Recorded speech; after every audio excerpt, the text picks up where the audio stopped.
Gentlemen of the Senate, we come here and have been coming here for a lot of the issues that are most important in today's newspaper to the people of the Commonwealth of Virginia. And as stated, and one of those, of course, has been police reform. And in those matters which are police reform, we have seen now appropriated in this amended budget millions and millions of dollars for police reforms. Bills offered that will make policing better, that will make our people safer.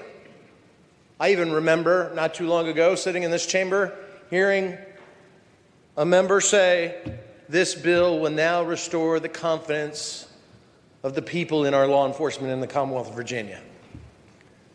Well, ladies and gentlemen, today is the time that we show our confidence in law enforcement, that it has not waned, that it has not gone away.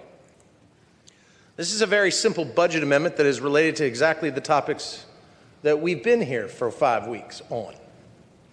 This budget amendment in its simplest form states that starting July 1 of the year 2021, we're going to start paying our deputy sheriffs, our jailers, a 5% increase. Still not enough for what they do, still not enough for what they deserve, but a measure of our admiration for their devotion for public safety in the Commonwealth of Virginia. It is long overdue. We seem to want to pay for our pet projects. We seem to want to pay for our boutique bills, brochure bills, partisan bills, whatever touches our fancy at 1 minute in a very large budget, but we continually forget about the men and women of law enforcement who do the work to keep us safe, who leave their doors, kiss their children and their spouses goodbye in the morning, and don't know if they're going to come home the next day. They don't obviously do it for money. You can't get rich being a sheriff or a deputy sheriff or working in our jails. They do it because they love our Commonwealth. They love our people, and it is a noble and higher calling that leads them every day to walk through that door and out into the unknown. Ladies and gentlemen, members of the Senate, allow me to briefly tell you what all of our sheriffs do the minute they leave their front door and step into their job. Our deputy sheriffs are responsible for the primary law enforcement in 86 counties in the Commonwealth of Virginia. They provide court services, and for those that are not attorneys, when we say court services, that includes monitoring the courthouses, keeping them safe, delivering service of process, transport of persons who are incarcerated to their court hearings and back to where they are incarcerated. Our deputy sheriffs run all of our local jails throughout the Commonwealth. And we have put the responsibility of them for TDOs and emergency custody order transportation services for the mentally ill. Sometimes they're there with them 24 hours a day in transport from the hospital or to wherever. Ladies and gentlemen of the Senate, just a grand total of arrests that our deputy sheriffs have made in 2019, and this comes from the Virginia State Police. Our sheriff's offices throughout the Commonwealth of Virginia made 60,734 arrests in 2019. But that's not just all what they did. They provided over 3.1 million calls for service, which comes to an average of 8,500 calls per day for these sheriff's offices to handle. They maintain our current local and regional jail populations, which stands at 24,891 inmates. In 1 year, they serve over 3 million pre- and post-judicial orders, civil process. They keep our judicial system running. And ladies and gentlemen, if we're going to talk about what they do, let's also talk about the peril that they face. Assaults on law enforcement officers in 2019 Sheriff's offices, 295. Police departments, 1,585 assaults upon them, and the state police, 39. The turnover rate right now, the rate of attrition is not good for us. In corrections, 16% of the officers leave the job every year. In law enforcement, it's 13%. In some counties, with sheriffs that I've talked to, it's 21%. This is just the average. Court services turnover rate's 13%. If you add that all up and combine it, the average is a 15% turnover rate, and it is much higher in more rural areas. There are 6,618 brave men and women who are funded deputy sheriffs in the Commonwealth of Virginia. And what is their starting salary, ladies and gentlemen? Because that's the most important thing. Their starting salary is $34,475. Let me say that again. $34,475. I can tell you from my own experience in my area that depending on the family size of our deputies, some of them, because of that salary, if they're the single provider, qualify for food stamps, public assistance. The ones I've talked to are too proud to take it. What I simply am seeking to do is to provide a 5% increase in their pay. Because what we talked about, even when I had bills here that we were trying to make sure that the bad cops are not allowed to stay on the street, what we also have to do in correlation with that is make sure that we're paying the best and the brightest to maintain them in those positions so that those attrition rates, that 15% average, goes down so that we can keep the best and the brightest. I have deputy sheriffs, really good deputy sheriffs, who are leaving to take jobs to drive a logging truck because it pays more. If we want to keep the best and the brightest, we need to pay for the best and the brightest to stay in this job. Ladies and gentlemen, this raise is long overdue. And also this raise, if you pass this amendment, prevents our localities from removing their supplement to offset what we're giving them, so that this money will go straight to the men and women of law enforcement who deserve it, who have earned it, and should be rewarded thusly. Mr. President, I'm just going to close by saying this one thing. We sometimes fail to understand that people in employ of the Commonwealth of Virginia put their lives at risk every day. Some of them don't come home. Deputy sheriffs killed in the line of duty, like Curtis Bartlett, Brian Berger, Percy Lee House, Billy Grimsley, Michael Wollizer, Neil Justice, William Billy Stiltner, Sean Hess, Caroline Green, Dean Ridings, Christopher Paschal, Christopher Ray, Chadwick A. Chad Carr, Jason Mooney, Jason Saunders, Robert Green, Eric Sutphin, Charles A. Fisher, James E. Weaver, John W. Stanford, Jr., Rodney L. Davis, Timothy W. Martin, Frankie L. Betterton, Charles H. Barton, Clifford Dicker, Terry L. Singleton, Charles E. Murray, Jr., Paul Edward Grubb, Tom Felton, John Martin, Richard L.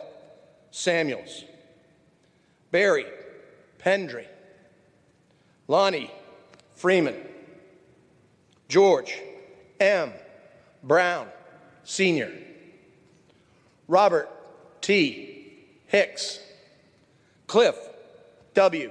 Scott, Jr., John Rafter, Donald Benson, William Truesdale, Ford, T, Humphrey, and Earl, M, Heisler, all heroes, all citizens of this great Commonwealth who gave their lives so that we may remain free.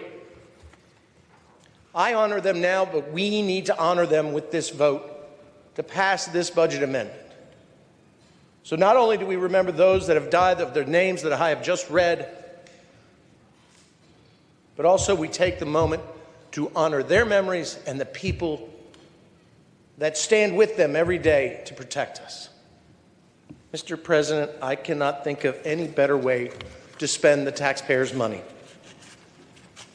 And I ask every member of this Senate to stand with law enforcement, to stand with our deputies who are making $34,475 average income. You cannot feed a family of 4. Mr. President, it is most important that we do this. There is, of course, from the Chairman of Appropriations, always that one question, well, where do we take it out of, Mr. President? What pot of money do we take it out of? And I would submit that this annual amount of $23,058,732, that's it, can come out of the $95 million that has been unallocated in this budget. There is no better way to spend our money. And I thank you, Mr. President. I renew my motion that this floor amendment pass. Thank you. Senator from Northern Fairfax, Senator Howe. Thank you, Mr. President. I share the Senator's admiration and gratitude for our law enforcement. They are making sacrifices that very few of us on our own would be willing to make, and they're doing it for very little compensation in many cases. The Senate Finance Committee's amendment dealing with this takes a slightly different approach. Remember, all that this amendment does is provide additional money for sheriff's deputies and jail officers. What we're trying to do is to help all of law enforcement. So the amendment that we have in our proposed budget is a $500 bonus in December, not next fiscal year, but this December, $500 for every law enforcement officer in the Commonwealth. And then we have a proposed bonus at the beginning of the next fiscal year. There are many ways to show appreciation.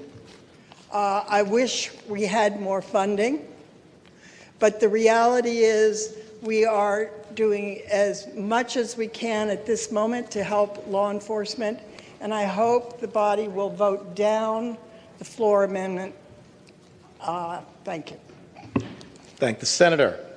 For what purpose is the junior senator from Richmond City, Senator Morrissey, rise? Thank you, Mr. President. Would the gentleman from Franklin County yield for a question? Will Senator yield?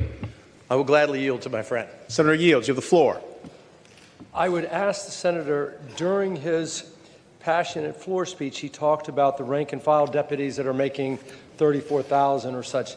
I would ask the senator, does this amendment also include 5% salary increases for those sheriffs, regional jail superintendents, and executive jail officers who are making $100,000 plus? Senator has the floor. Mr. President, I answer my friend by saying if he would look in the language of this budget amendment, it provides a 5% salary increase for elected sheriffs, deputy sheriffs, regional jail superintendents, and regional jail officers. The amount itself, in total, for over 6,000 of our best and brightest, our law enforcement, is $23,058,732. And it does not take effect until July 2021. I will also remind my friend by saying, in comparison, what we just heard from the Chairman of Appropriations and Finance is the $500 bonus is not anything more than a 1.4% representation of that average salary. I thank the senator.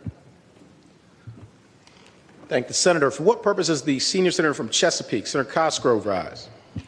Speak the amendment. Senator has the floor. Thank you, Mr. President. Ladies and gentlemen of the Senate, You know, Senator Stanley is probably one of the best orators we have here, and sometimes his passion is absolutely radiant, as it was just a few minutes ago. And I absolutely support this amendment. This amendment is long overdue. The problem with a bonus, a $500 bonus, is that does nothing to help them in their retirement. It's not part of their salary. Senator Stanley's bill, on an average, would give our law enforcement officers a $3,800 per year raise. That's just on average. Some will get a lot more, some will get some less. You know, we come up here and we say, oh, you know, we love our law enforcement officers. Oh, we thank you so much for what you do. But you know what? At some point in time, you got to put your money where your mouth is. And that's exactly what this amendment does. Ladies and gentlemen, I know Virginia's in a difficult spot right now. But you know who else is in a difficult spot and has been for many years? Everybody covered under this bill. So if you do care about law enforcement, if you do care about sheriff's deputies, if you do care about correctional officers, then vote for this amendment. Senator Stanley's tried for the last couple of years to get more compensation for our sheriffs and our deputies. And this is the chance to do it. The time is now. Do the right thing and vote for this amendment. Thank you. Thank the senator. Do any other senators wish to be heard regarding the floor amendment? Senator from Franklin County, Senator Stanley. Thank you, Mr. President. I will just close by saying, if we want law and order, which we profess we do, then we need to pay for law and order. If my friend, the senator from Eastern Fairfax, who voted against a bill that I'd offered, is serious about when he said that our deputy sheriffs are some of the most underpaid people in the Commonwealth's employ, then this starts to take care of that. If we truly believe, as we have said, that we need to make sure that they're paid more, then you vote for this.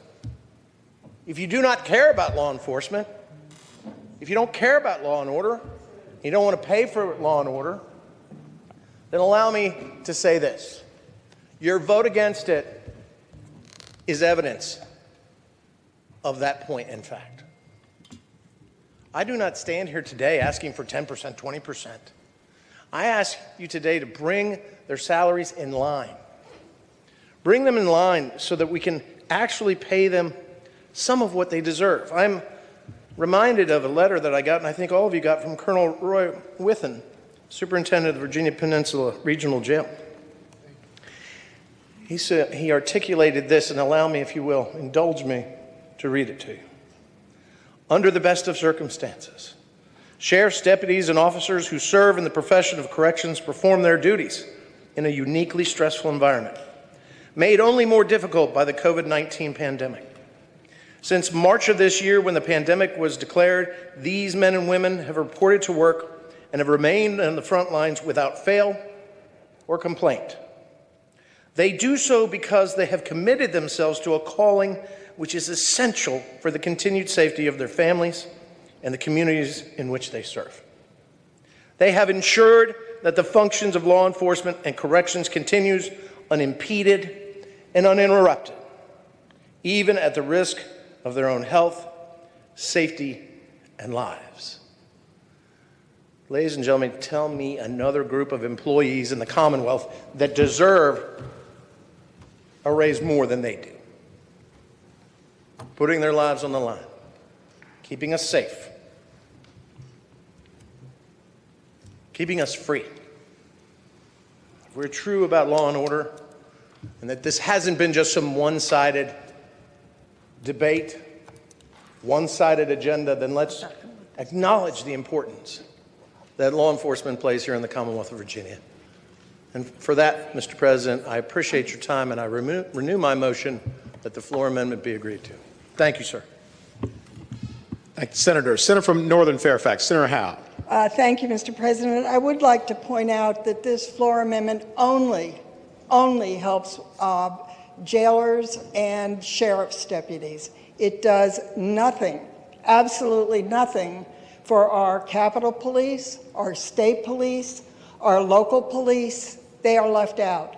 So if we were serious, really serious, we would raise taxes so we could do what needs to be done. But that doesn't seem to be on the table at the moment. So I would like to again say, I would ask that we defeat this floor amendment.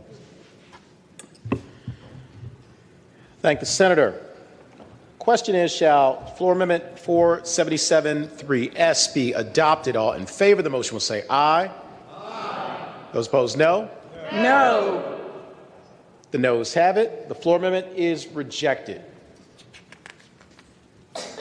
Seeing at least 8 hands, we will have a recorded vote. All in favor of adopting floor amendment 477-3S will record their vote aye. Those opposed, no. Are the senators ready to vote? Have all the senators voted? Do any senators desire to change their vote? The clerk will close the roll. Ayes 19, noes 21. Ayes 19, noes 21. The floor amendment fails.